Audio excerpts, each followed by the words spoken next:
Juste se recueillir, on va lire le psaume 73. Il est quand même assez long, mais c'est un très beau psaume. Psaume d'Asaph.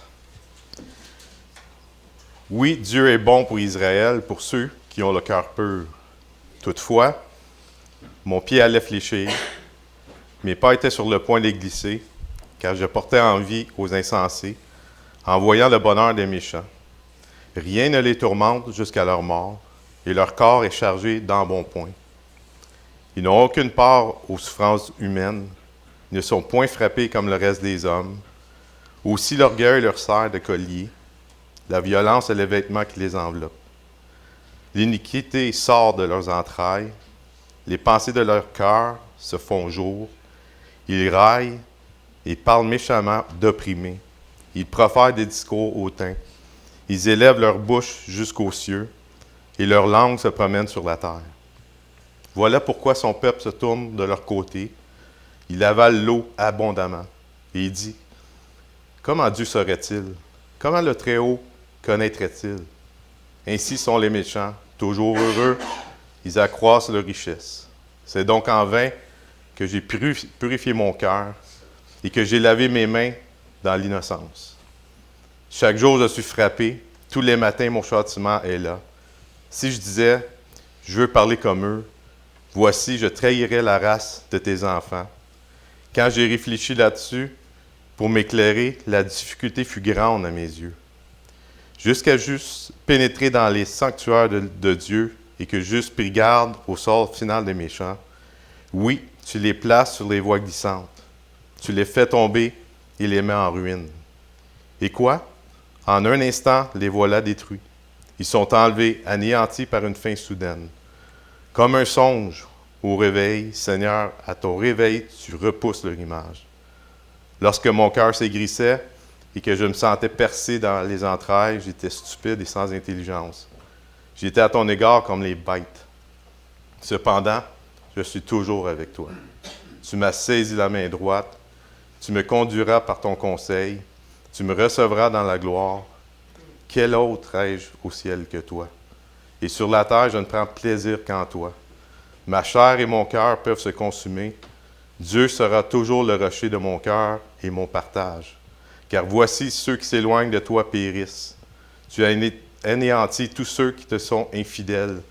Pour moi, m'approcher de Dieu, c'est mon bien. Je place mon refuge dans le Seigneur, l'Éternel, afin de raconter toutes tes œuvres.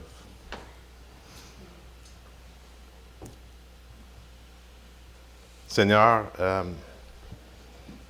ta parole, Seigneur, en lisant ce matin, m'a vraiment, Seigneur, touché, me fait rendre compte, Seigneur, comment tu prends soin de tes enfants. Et on va le voir tantôt quand tu attires les enfants à toi, par ta main droite, quand on glisse, quand on s'éloigne, c'est toi qui viens nous porter, qui viens nous garder. Et Seigneur, ce que je te demande ce matin, Seigneur, vraiment, c'est de préparer les cœurs à ta parole qui va être prêchée, qu'on puisse recevoir ta parole avec humilité. Et Seigneur, être, Seigneur, transformé par ta parole. Merci de nous permettre d'avoir ce privilège de pouvoir t'écouter. Et Seigneur, de pouvoir, aide-nous, Seigneur, à la mettre en pratique dans nos vies, Seigneur. C'est un privilège d'être un enfant de Dieu, mais rappelle-le-nous, Seigneur, que ce n'est pas un dû, mais que c'est une grâce, puis que c'est vraiment, il faut que tu nous le rappelles, Seigneur. Parce que notre cœur est porté à t'oublier. Mais Seigneur, tu es là pour nous le rappeler. Merci pour ta parole. Merci pour les frères et sœurs qui sont ici. Je veux te prier pour ceux, Seigneur, qui sont pris à la maison, malades, ceux qui sont peut-être découragés, ceux qui se cherchent, Seigneur, qui ont peut-être perdu, Seigneur, cette fin de toi. Ramène-les à toi, Seigneur. Merci encore pour tout. Bénis Jonathan, Mathia, pour ta parole chantée, Seigneur, et qu'on puisse encore là, recevoir ta parole avec humilité. C'est en précieux Jésus que je prie. Amen.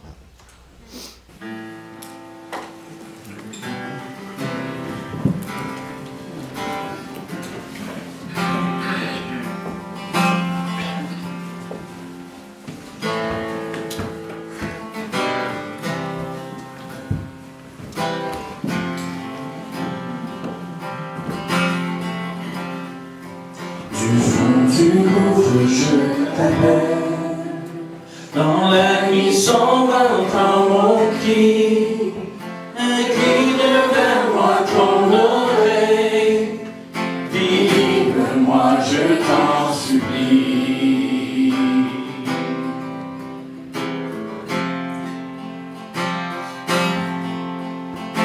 Si tu comptais tous mes péchés, loin de toi je serais banni. Mais tu m'offres un pardon complet. Ta grâce seule me suffit. Je m'attends à toi, je m'attends à toi. Ta parole est mon appui. Je m'attends à toi, fermement à toi, car toi seul me rassasie.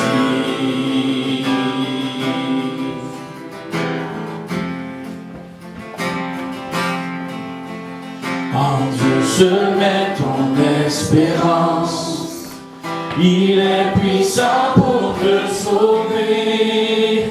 Bientôt viendra la délivrance, Christ est le roi ressuscité. Je m'attends à toi, je m'attends à toi, ta parole est mon appui. Je m'attends à toi, fermement à toi, car toi seul me rassasie.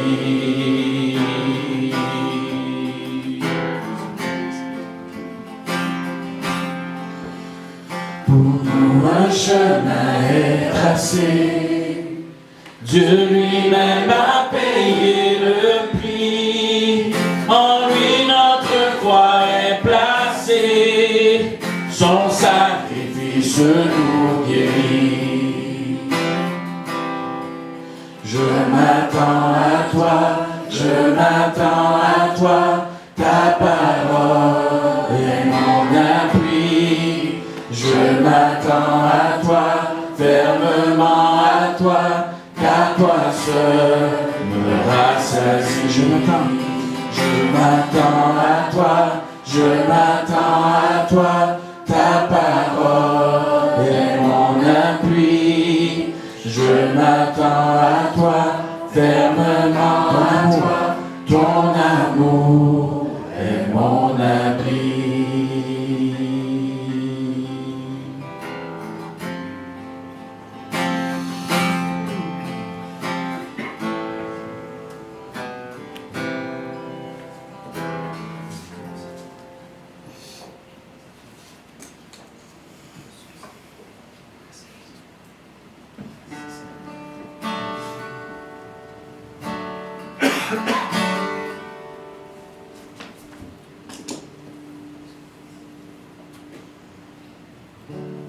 Quel est notre espoir dans la vie et la mort?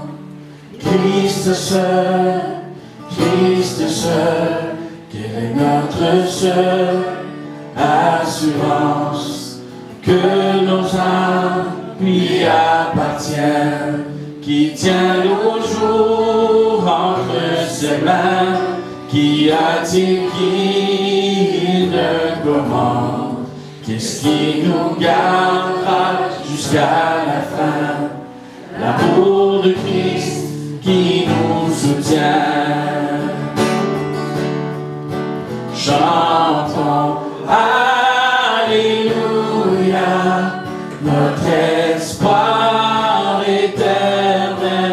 Chantons Alléluia, Jésus-Christ est notre espoir.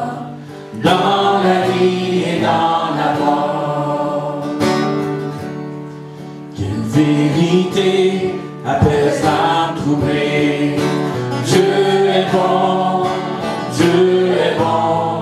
où connaît-on grâce et bonté, dans le sang du Rédempteur, qui nous rassure quand la peur survient, qui soutient mon roi et ma cause, qui nous secourt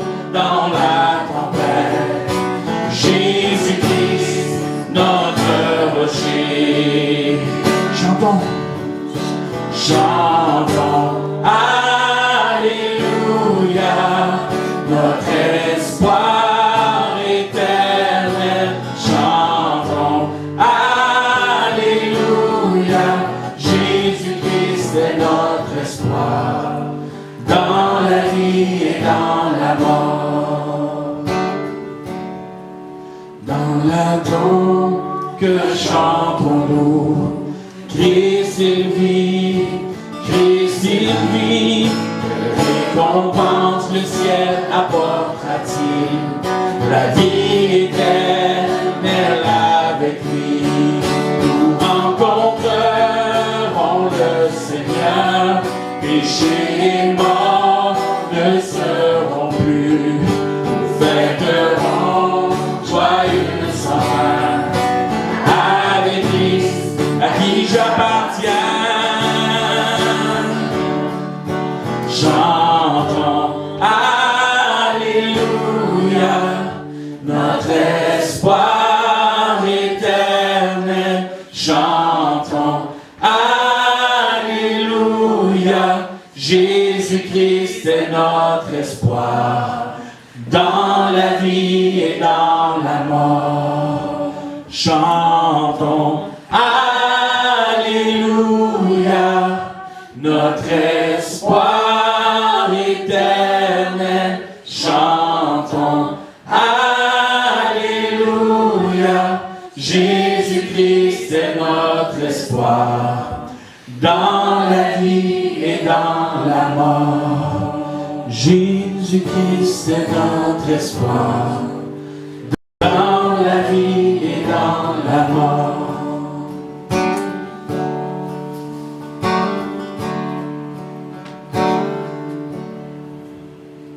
Seigneur mon Dieu, tes œuvres sont merveilleuses, ton nom est majestueux sur toute la terre. Seigneur mon Dieu, ô Père, que ton royaume vienne, que ta volonté soit faite sur toute la terre. Je contemple les cieux, tous les astres radieux, oh Dieu. Je chante gloire et honneur, parce que l'homme, tu t'en souviens, le Fils de l'homme, tu en prends soin, oh Dieu.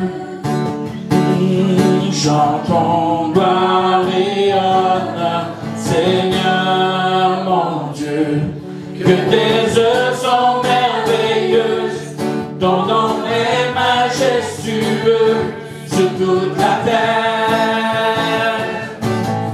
Seigneur mon Dieu, ô Père, que ton royaume vienne, que ta volonté soit faite sur toute la terre. Par la bouche des petits, tu confonds les ennemis, oh Dieu. Quelle gloire et quel honneur pour réduire au silence leur avis de vengeance, oh Dieu. De gloire et honneur, Seigneur mon Dieu, que tes œuvres sont merveilleuses, ton nom est majestueux sur toute la terre. Seigneur mon Dieu, ô Père, que ton royaume vienne, que ta volonté soit faite sur toute la terre.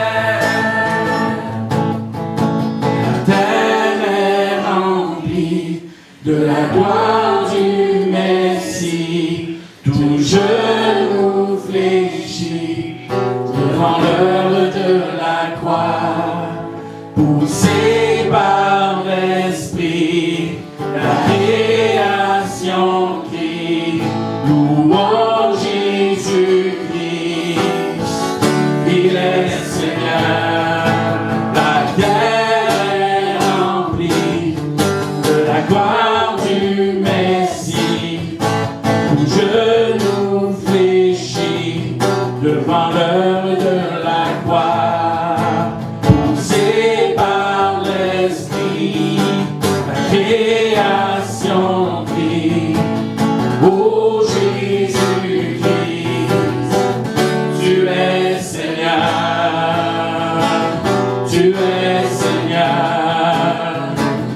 Tu es Seigneur, Seigneur, mon Dieu, que tes œuvres sont merveilleuses, ton nom est majestueux sur toute la terre. Seigneur, mon Dieu, ô Père, que ton royaume vienne, que ta volonté soit faite sur toute la terre. Que ta volonté soit faite sur toute la terre. Que ta volonté soit faite sur toute la terre.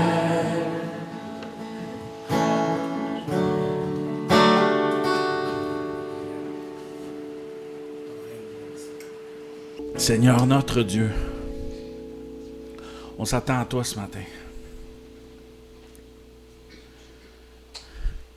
Où irions-nous? Toi seul as les paroles de la vie éternelle.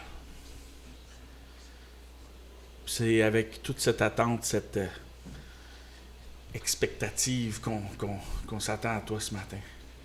On s'attend, on espère entendre ta parole, entendre ta voix. On a tellement besoin que tu parles à ton peuple ce matin. Tu puisses bénir ta parole. Amen.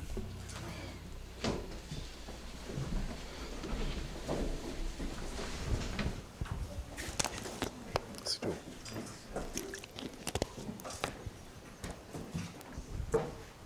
On va prier pour les dîmes, nos jeunes.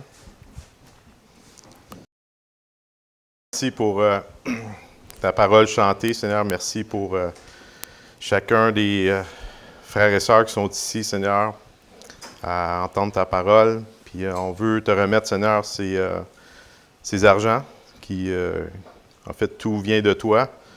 Puis en même temps, Seigneur, je suis reconnaissant pour ceux qui se mettent à part. Je parle du CA, Seigneur, pour cette journée importante, Seigneur, puis qui nous rappelle notre engagement, Seigneur. Puis je te prie pour chacun d'eux. On veut te remercier pour chacun d'eux. C'est beaucoup de temps, Seigneur. C'est dans l'ombre, mais c'est apprécié. Merci encore pour chacun d'eux. Puis je te prie pour nos jeunes. Prépare les cœurs à ta parole. Bénis Nadine aussi, Seigneur, qui va apporter la parole, qu'elle puisse, Seigneur, être touchée elle-même par ce que tu va être enseigné, Seigneur. Puis merci encore pour nos jeunes. Protège-les dans la semaine aussi, à l'école, partout où ils sont, Seigneur, de les garder et de les attirer à toi de plus en plus. C'est dans le précieux nom de Jésus que je prie. Amen. C'est ça. Justement, j'ai une petite musique, je peux chanter. C'est correct. Je ne chanterai pas, inquiétez-vous pas.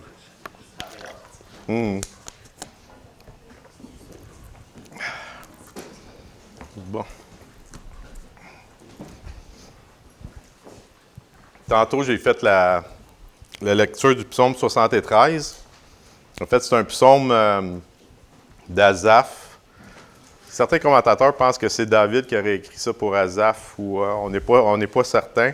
Mais on sait une chose, c'est que Asaph et David se côtoyaient. Asaph était un chantre dans l'entourage de David.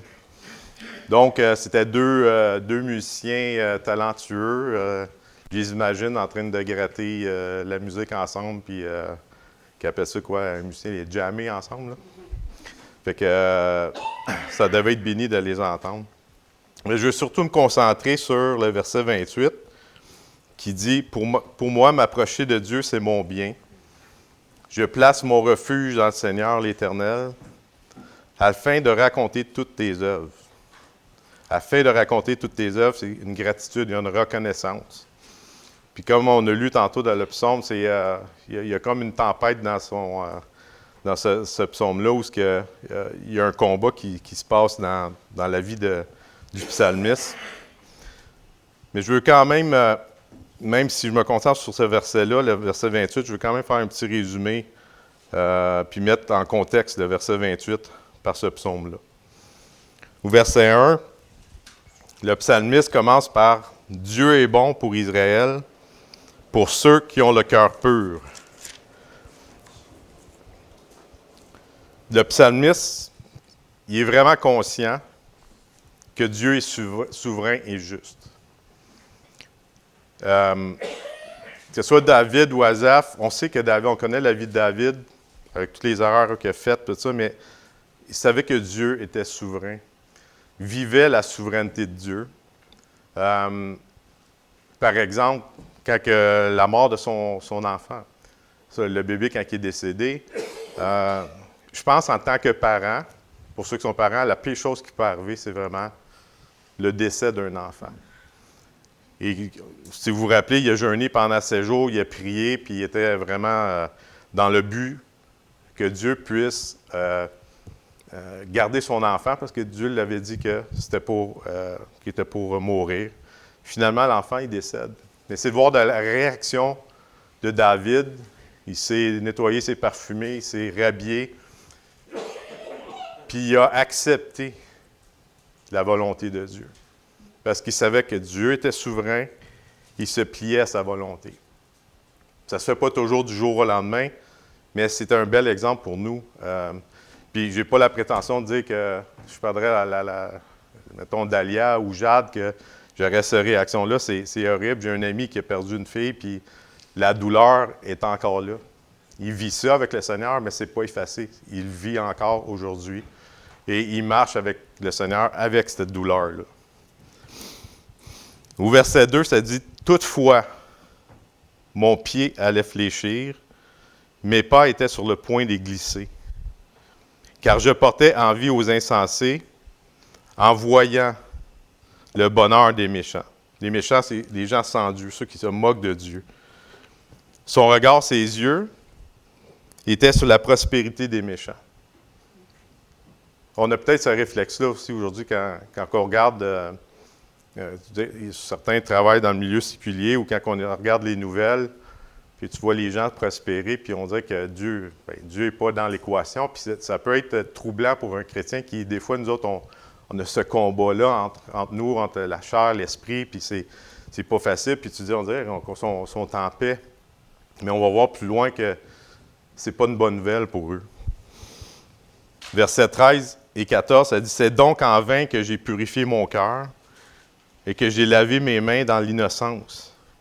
Chaque jour, je suis frappé, tous les matins, mon châtiment est là. » Ça, il est en train de dire, est-ce que ça vaut la peine que je donne ces efforts-là, que je me mette à part, qu'il y a un découragement qui est en train de se passer ici. On ne sait pas exactement quelle épreuve qu'il est en train de vivre, on ne sait pas où exactement, mais on sait qu'il est entouré de prospérité, puis il ne trouve pas ça drôle. C'est quoi que le psalmiste exprime ici? Il est découragé lorsqu'il compare ses afflictions au bien-être et au bonheur apparent des méchants. Je dis bien apparent. Les méchants, que je dis ceux qui se moquent de Dieu. Nous, aujourd'hui, on peut se sentir comme le psalmiste. Toutefois, le psalmiste regagne confiance en Dieu, en sa volonté. On va lire le psaume au verset 16 à 28.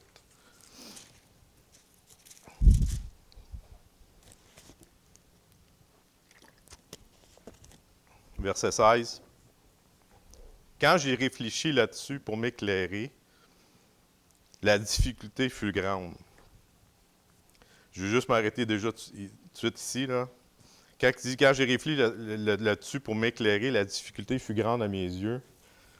Il réfléchit selon ses émotions. Il réfléchit selon sa perception. Puis c'est un danger pour nous tous. Et lui était là, puis le résultat, c'est que la difficulté fut grande à ses yeux parce que c'était troublant. C'est comme s'il se disait, à mon avis, d'après moi, il était en train de tirer ses propres conclusions. Résultat, la difficulté fut grande. Il était troublé. Mais la bonne nouvelle, c'est, écoutez bien le reste, c'est verset 17, c'est « Jusqu'à ce que j'eusse pénétré dans les sanctuaires de Dieu et que j'eusse pris garde au sort final des méchants. » Je ne sais pas ce qui s'est passé, mais il y a eu une parole du Seigneur puis qui l'a ramené sur le bon chemin. Dieu révèle au psalmiste le sort des méchants. C'est pas une bonne nouvelle, mais ça l'a rassuré lui. Les méchants peuvent prospérer sur la terre si on focus sur ce qui se passe autour de nous et on ne se lève pas la tête. Oui, on peut se décourager, on peut même perdre notre communion avec le Seigneur. Il n'y a personne qui est à l'abri de ça. Il y a un tournant important dans la vie du psalmiste. Son regard, ses yeux se tournent vers Dieu. Il réalise que son évaluation des choses ne sont que sur son point de vue limité, terrestre, humain. C'est souvent notre réflexe, vrai? Souvent, c'est ce réflexe-là qu'on va faire parce que, tu sais, c'est du concret, c'est autour de nous. Et c'est un piège qu'on peut tomber dedans. C'est ce qui peut nous amener au découragement et même, je dirais, au désespoir. Si on, je le répète souvent, puis, écoute, je suis à la job, puis je regarde les nouvelles pendant une demi-heure, puis des fois, je capote, j'arrive, je retourne travailler, puis je suis pas bien. Puis parce que il n'y a rien de nouveau sur le soleil, en tant que croyant, on devrait se rappeler que toutes ces choses-là, c'est normal. Si tu tasses Dieu de l'équation, la nation va prendre la dérive. Et nous, on baigne là-dedans. Mais la façon de se retrouver, d'aller dans la bonne voie, c'est d'aller dans les Écritures, se rassurer dans nos Seigneurs qui nous rassurent. Quand le psalmiste dit au verset 17 qu'il a pénétré dans les sanctuaires de Dieu, il y a un changement qui s'est fait, qui s'est produit quand il est entré dans la présence de Dieu. Et tu sais, je parle de la prière, mais la prière ne va pas sans la parole. Les deux vont ensemble. C'est ça que je veux amener comme point, c'est que, oui, c'est une série sur la prière, mais c'est axé sur la parole de Dieu. L'un ne va pas sans l'autre. Le psalmiste réalise qu'il a besoin d'être éclairé par la parole de Dieu. Il se confie à la bonté et en la justice de Dieu. Verset 17 jusqu'à la fin. 18, excusez. Oui, tu les places sur des voies glissantes, tu les fais tomber et les mets en ruine. Et quoi, en un instant, les voilà détruits. Ils sont enlevés, anéantis par une fin soudaine. Comme un songe au réveil, Seigneur, à ton réveil, tu repousses leur image. Lorsque mon cœur s'aigrissait et je me sentais percé dans les entrailles, j'étais stupide et sans intelligence. Ça peut être dur comme parole, mais si nos impressions, nos perceptions, c'est ce qui nous guide, c'est comme on a perdu le sens. Et on est stupide et sans intelligence. J'étais à ton égard comme les bêtes. Cependant, je suis toujours avec toi. Et c'est là que je trouve ça beau, c'est que tu m'as saisi de la main droite. Tu me conduiras par ton conseil. Le conseil, c'est sa parole. Puis tu recevras dans la gloire. Quel autre ai-je au ciel que toi? Et sur la terre, je ne prends plaisir qu'en toi. Ma chair et mon cœur peuvent se consumer.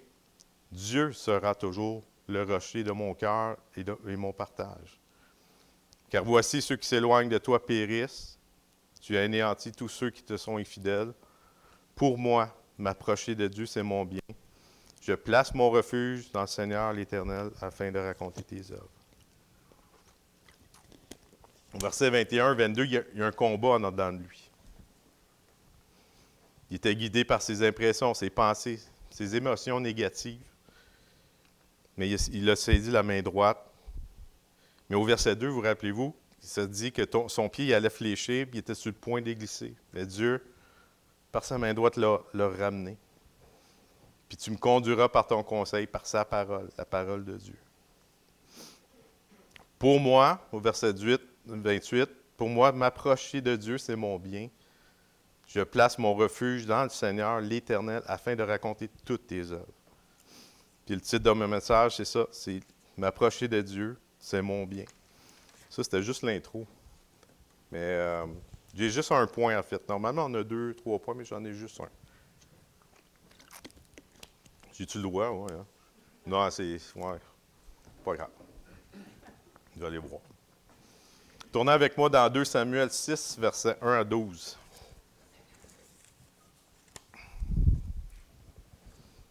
« 2 Samuel 6, versets 1 à 12.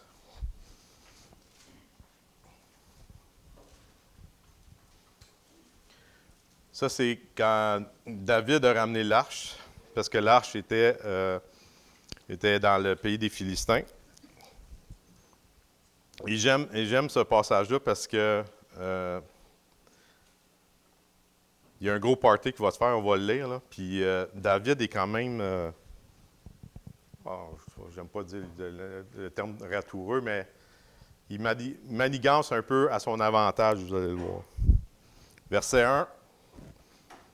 David rassembla encore toute l'élite d'Israël au nombre de 30 000 hommes. Et David, avec tout le peuple qui était auprès de lui, se mit en marche depuis Baal-Juda pour faire monter là l'arche de Dieu, devant laquelle est invoqué le nom de l'Éternel des armées qui réside entre les chérubins au-dessus de l'arche. Ils mirent sur un char neuf l'arche de Dieu et l'emportèrent de la maison d'Abinad sur la colline. Uza et Adjo, fils d'Abinadab, conduisaient le char neuf. Ils l'emportèrent donc de la maison d'Abinadab sur la colline. Uza marchait à côté de l'arche de Dieu et Adjo allait devant l'arche. David et toute la maison de l'Éternel jouaient devant l'Éternel et toutes sortes d'instruments de bois de cyprès, des harpes, des luttes, des tambourins, des sistres et des cymbales. C'est le party, ça devait être vraiment, vraiment beau à entendre. L'ambiance était festive. Lorsqu'ils furent arrivés à l'heure de Nacon, Uza étendit la main vers l'arche de Dieu et la saisit, parce que les bœufs la faisaient pencher. La colère de l'Éternel s'enflamma contre Uza, et Dieu le frappa sur place à cause de sa faute. Là, le party, il arrête direct là. Uza mourut là, et près de l'arche de Dieu. David fut irrité de ce que l'Éternel avait frappé Uza d'un tel châtiment. Et ce lieu a été appelé jusqu'à ce jour Péret-Uza. David eut peur de l'Éternel en ce jour-là, et il dit, « Comment l'arche de l'Éternel entrerait-elle chez moi? » Vous voyez, là, il s'est mis à avoir peur, fait qu'il s'est dit, « Ouais, j'amènerai pas ça chez nous juste au cas où qu'il y en ait un autre qui meurt, fait que je vais l'envoyer ailleurs. » C'est ça qu'il est en train de faire. Il ne voulait pas retirer l'arche de l'Éternel chez lui dans la cité de David et il la fit conduire dans la maison d'Obed-Édom de Gath. L'arche de l'Éternel resta 3 mois dans la maison d'Obed-Édom de Gath et l'Éternel bénit Obed-Édom et toute sa maison.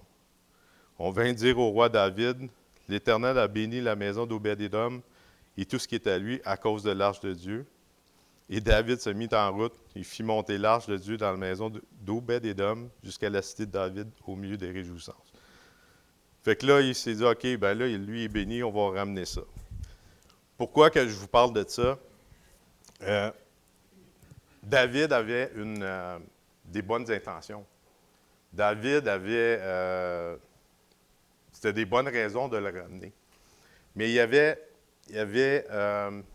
Dieu avait établi une façon de faire que David soit, c'est sûr qu'il a négligé, peut-être son entourage aussi, les sacrificateurs qui ne l'ont pas averti, il y a eu quelque chose qui ne s'est pas fait, et l'Éternel s'est mis en colère.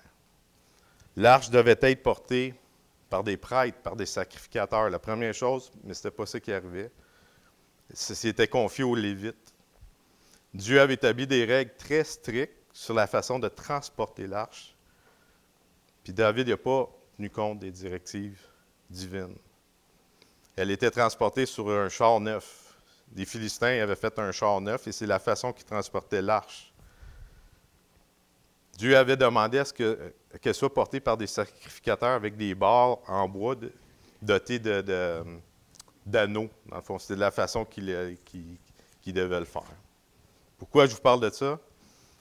L'arche représentait la présence de Dieu, mais pas n'importe comment. Ce n'était pas tout le monde qui pouvait s'approcher de Dieu.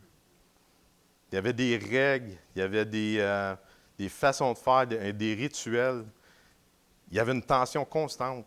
C'était des choses que Dieu avait établies, mais qui étaient, premièrement, répétitifs. Il fallait tout le temps recommencer. C'était pas évident. C'est une tension. Par exemple, le grand sacrificateur, quand il allait dans le lieu très saint une fois par année, il l'attachait avec une corde puis une cloche. Fait que s'il faisait une petite gaffe, bien, c'était fini. Fait que, il est mort, puis là, il tirait. Fait qu'imaginez juste la tension, juste lui à rentrer, je fais-tu les choses correctes? J'imagine qu'il devait suer. C'était ça qu'il vivait dans ce moment-là. C'est une tension énorme. Les péchés du peuple étaient couverts temporairement. Tout le long de l'Ancien Testament, il y avait une tension, des rituels, des règles à suivre, toujours à recommencer, comme je disais. On va tourner dans Hébreux 4, 12, 16. Vous allez comprendre où ce que je veux en venir. Ça, c'est un texte qu'on a lu la dernière fois que j'ai prêché. Puis j'avais dit qu'on était pour revenir là-dessus.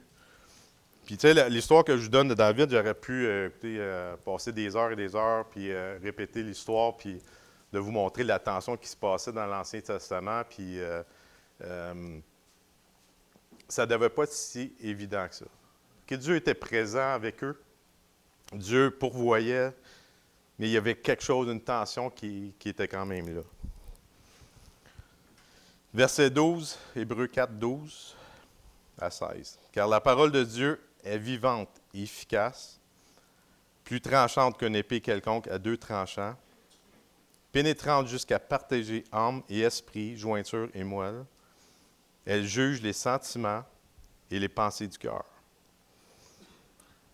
La note que j'ai en bas dans ma Bible, c'est une épée aiguë qui tranche au plus profond de notre être afin de discerner nos pensées et nos motifs.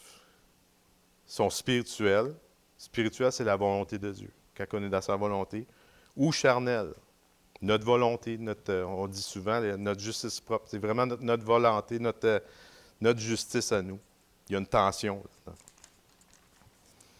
Verset 13. « Nulle créature n'est cachée devant lui. Mais tout est à nu, à découvert aux yeux de celui à qui nous devons rendre compte. » Vous vous souvenez quand dans le jardin, quand l'homme a désobéi, a péché, puis qu'il s'est caché? Tu sais, Dieu, il l'appelle, il s'en va dans le jardin, puis il dit « Où es-tu? » Dieu, il sait bien. Tu sais, quand on dit que de s'approcher de Dieu, c'est pas évident à comprendre parce que s'approcher de Dieu, il est omniscient, il est partout. Mais il nous rend participatifs là-dedans. Puis il demande à l'homme « Où es-tu? » Ici, où est-ce qu'il est? Et Adam, il n'a pas vu Dieu. Il l'a entendu, il a reconnu sa voix. Il a reconnu sa parole. Et c'est la même chose pour nous. Est-ce qu'on reconnaît sa parole? Puis tout est à nu devant Dieu. Même dans nos temps de prière, tout ça, des fois, on parle comme s'il n'était pas au courant. On se déverse, mais il est au courant. Des fois, je m'entends prier, puis je me dis, pardonne-moi, Seigneur. C'est comme si je dis à haute voix que je suis souverain, mais je m'entends prier des fois, puis je dis, je pense que, pardonne-moi, Seigneur, je pense que je prie, puis je ne crois pas vraiment que tu es souverain dans telle sphère de ma vie. Il y a des sphères de nos vies, oui, c'est facile à dire. Exemple, quelqu'un qui a la facilité avec les finances, oui, Dieu est souverain, mais qu'il y a d'autres domaines de ta vie, exemple, le travail, tu es souverain, mais tes gestes, ils ne vont pas avec ce que tu proclames. Mais c'est ça, c'est d'aller devant Dieu et avoir l'humilité de dire, Gars, Seigneur, viens à mon secours. Verset 14, « Ainsi, puisque nous avons un grand souverain sacrificateur qui a traversé les cieux, Jésus, le Fils de Dieu, demeurons fermes dans la foi que nous professons. Car nous n'avons pas un souverain sacrificateur qui ne puisse compatir à nos faiblesses. Au contraire, il a été tenté comme nous en toutes choses, sans commettre de péché. Approchons-nous donc avec assurance du trône de la grâce, afin d'obtenir miséricorde et trouver grâce pour être secourus dans nos besoins. » S'approcher avec assurance. Dominique, je l'ai noté en plus comme preuve. Jeudi le 30 janvier, tu as dit, le terme assurance, les racines un peu du mot, tu disais courage joyeux. J'ai trouvé ça beau parce que de s'approcher avec Dieu, courage, joyeux, c'est comme reposant. Si on lit le texte qui est là à comparer à ce que David vivait ou les temps dans l'Ancien Testament, je trouve ça reposant. Parce que Christ a parfaitement accompli tous les rituels, tout ce qui s'est passé dans l'Ancien Testament. Et dans Hébreu, au début d'Hébreu, il parle du repos, d'apprendre à vivre dans ce repos-là. C'est hyper important. Ça va paraître dans nos prières, ça va paraître dans notre façon de vivre. Puis je ne suis pas là pour mettre un pouce sur les épaules. Écoute, ça m'a énormément parlé quand je le préparais. Parce que Dieu, il te montre des choses, il met en lumière des choses dans ta vie que tu dis, OK, Seigneur, viens à mon secours. D'avoir l'humilité de dire, ben, gars, viens au secours. Puis l'autre sur l'assurance, courage joyeux, puis il avait dit aussi, liberté dans notre façon de s'exprimer dans nos paroles. De s'exprimer, de faire connaître nos besoins, mais toujours, comme le psaume qu'on a lu, toujours retourner aux Écritures. Tout le temps retourner au Seigneur avec ça. De ne pas rester dans nos impressions. Tu sais, quand que David, là, quand que le gars il est mort, là, il était irrité. Il était fâché sur le coup, là. Mais quand la poussière est tombée, il y a eu la crainte éternelle, puis on voit plus loin. Ils ont transporté l'arche dans les règles que Dieu avait dit. Et là, il s'est mis à danser, c'était sur le party, selon ce que Dieu avait demandé. Donc, liberté dans notre façon de s'exprimer dans nos paroles. C'est une belle façon d'aller avec assurance au trône de grâce. Je vais avoir quelques questions à vous poser. Vous répondez dans votre tête. C'est vraiment une réflexion que je veux que vous ayez, que j'ai eue. Ça peut peut-être vous brasser, ça peut peut-être vous rassurer, je ne sais pas. Mais vraiment, devant Dieu, vous devriez aller le voir avec ces questions-là. Premièrement, que pense Dieu de vous en ce moment précis?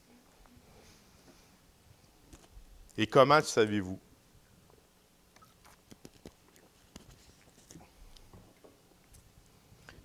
Par la sorte de semaine que vous avez passée, par la fréquence de vos temps de prière, du fait que vous avez été patient ou non envers vos enfants, votre époux, votre épouse. Peut-être que vous dites que j'ai eu une bonne semaine chrétienne. Je me sentais plus proche de Dieu. Il me semble que je l'ai l'affaire. Tu arrives le dimanche, tu as le goût de lever les mains, de louer Dieu, dire à Dieu, me voici, je sais que tu es heureux de me voir cette semaine. Il me semble, Seigneur, j'ai été ça à la coche cette semaine. Puis,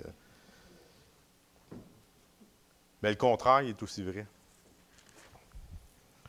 Je n'ai pas réussi à vivre une semaine de vrai chrétien. Ça m'arrive souvent, ça. Demandez-le à ma famille. Je me sens loin de Dieu. J'entends m'approcher de Dieu, c'est mon bien. Pas sûr. Pas sûr que j'ai le goût de m'approcher parce que il me semble que je ne l'ai pas. Si j'ai succombé à une tentation quelconque, manquer de gentillesse envers ma femme, mon mari, envers mes partenaires de job, il me semble que j'ai été rough. J'ai manqué l'occasion de partager l'Évangile. J'avais une porte ouverte, puis j'ai manqué ma shot. Puis été égoïste, etc. Je pourrais continuer longtemps.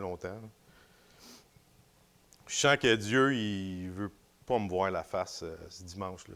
Je n'irai pas à l'église parce que je ne suis pas digne.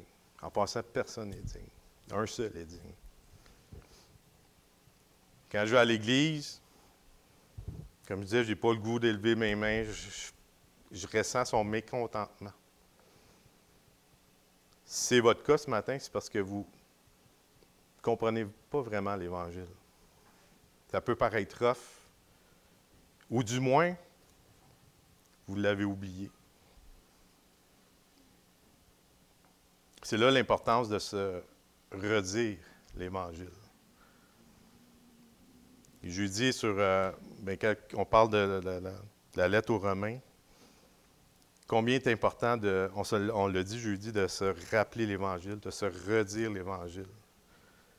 Tout le monde a besoin de l'entendre. Du plus grand théologien à la personne, à la classe du dimanche, a besoin de rentendre, de se redire l'Évangile.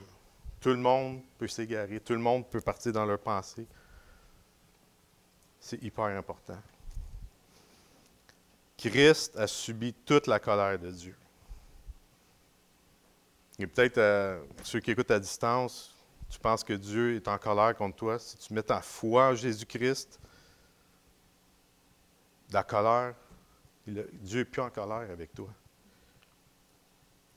On va voir plus loin dans une autre prédication, oui, on peut attrister le Saint-Esprit. Notre communion peut être affectée, mais son regard sur ses enfants ne change pas par votre attitude. Ne changera pas parce que vous avez une mauvaise semaine. Ne changera pas si vous avez péché. Ne changera pas, peu importe la raison. Le regard de Dieu ne changera pas. Parce que c'est accompli, c'est fait. Il a pris ma nudité honteuse pour me revêtir de sa justice. Puis ça, on va le voir dans l'Épître aux Romains, ça va être constamment prêché. Puis je vous le dis, là, Dominique, il disait de lire la lettre aux Romains, relisez-la.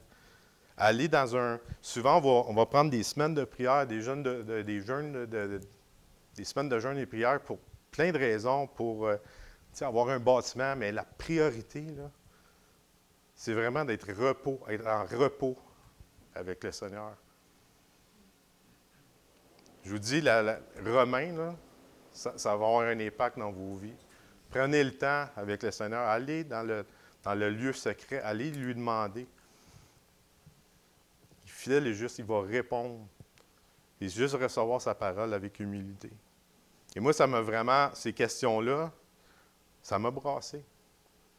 C'est beau, je peux être un pasteur puis enseigner, mais j'ai besoin de me faire redire l'Évangile. Puis des fois, on peut bifurquer, on peut être à côté de la traque. On est tous en danger. Mais c'est l'important de se redire l'Évangile. Puis se redire l'Évangile, il faut être en communauté, il faut être en Église. C'est important.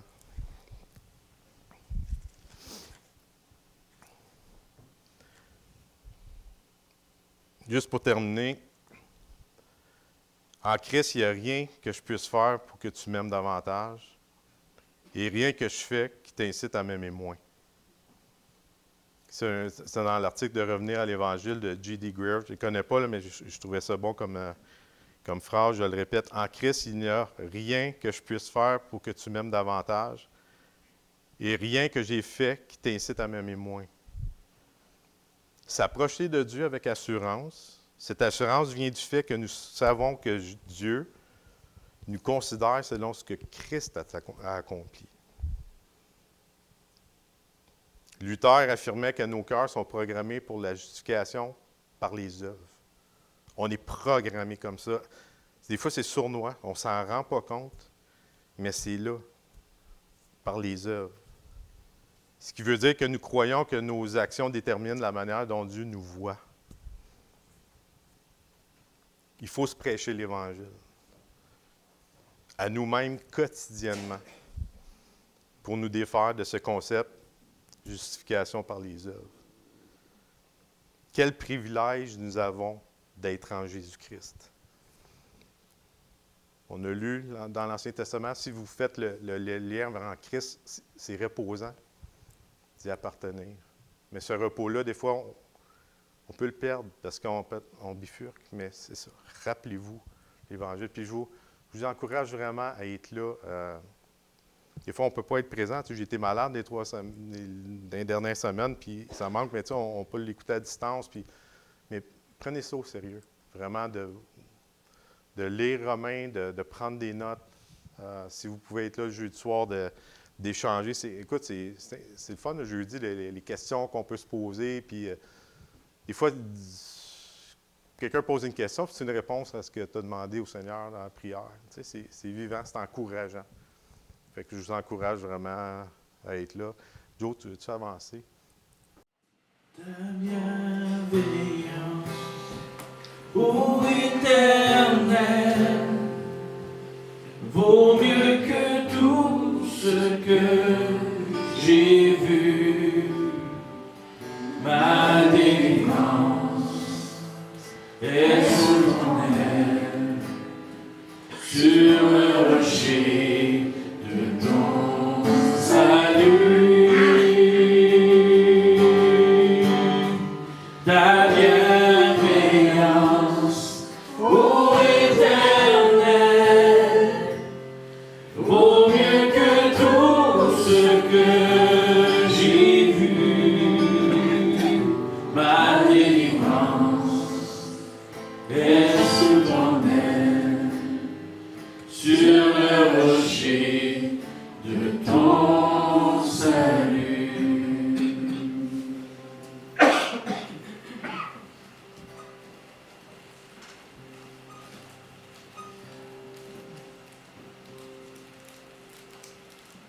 J'écouterai ce que dit Dieu, car il est roi pour qui l'écoute. Sa paix divine est sur tous ceux qui vont à lui quand vient le doute. Fidèlement, je veux le suivre, je veux marcher dans ses sentiers. Il est la main qui me délivre de la folie de mes projets. Ta bienveillance, ô Éternel, vaut mieux que tout ce que j'ai vu. Ma délivrance est sous ton aile, sur le rocher de ton salut. Ta bienveillance, ô Éternel, vaut mieux que tout ce que j'ai vu. Ma délivrance est sous ton aile, sur le rocher de ton salut. Sa gloire est proche, son règne vient, et le pays est apaisé. Lorsque la crainte est en chacun, lorsque son nom est exalté, marchons en paix, suivant son pas, en justice et en vérité.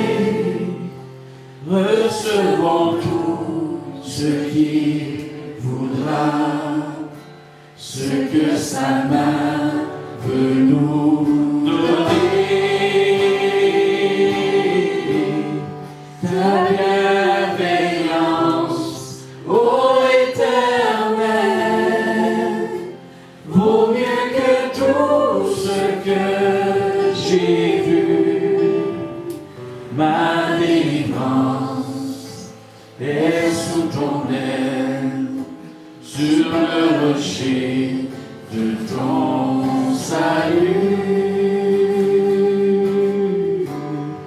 Ta bienveillance, ô Éternel, vaut mieux que tout ce que